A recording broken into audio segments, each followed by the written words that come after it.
Can you explain the LLC setup process step by step? Sure. We've set up over 4,500 LLCs for people to manage their digital assets. Again, if you want to work with us to do it, if you use the code 50OFF, 50OFF, DAGLLC at digitalfamilyoffice.io, we do it for $2,000. But if you wanted to do it yourself, you can. You would go to the state of Wyoming, you would file with them, you would get a registered agent, you would file with them, you would go to the federal government's EIN website, you would file with them. Once that's done and approved, you would go get your certificate of good standing from the state of Wyoming using your articles of organization that you received from the state. After you filed it with them, they're going to give you a number that you're able to look up the registry with in order to get your certificate of good standing. Once you have all those documents, you would work with an attorney to draft an operating agreement with special provisions for the digital assets to make sure that you are operating compliantly and you have thought through all of the considerations to be able to manage digital assets in your holding company. So get the operating agreement. When you move the assets in there, some people are going to tell you that you need to go set up a bank account and buy a cold wallet and transfer your stuff over. I think that's a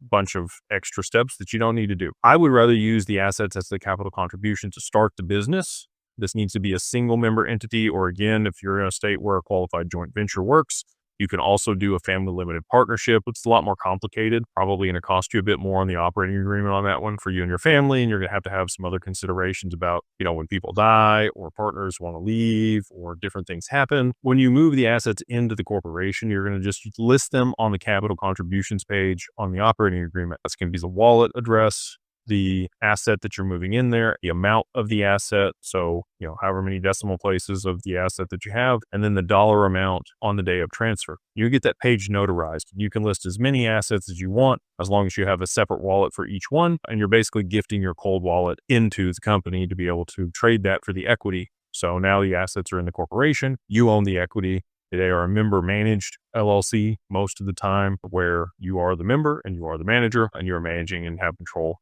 of the assets in the company. Once you have that done, you're going to want to maintain the corporate veil. So you're going to want to have meeting minutes. You're going to want to do the accounting and make sure that you have a separation of personal assets and business assets. You don't want to commingle funds. Any board resolutions, need to be drafted. Any changes to the corporation are going to have to be drafted for the board resolution.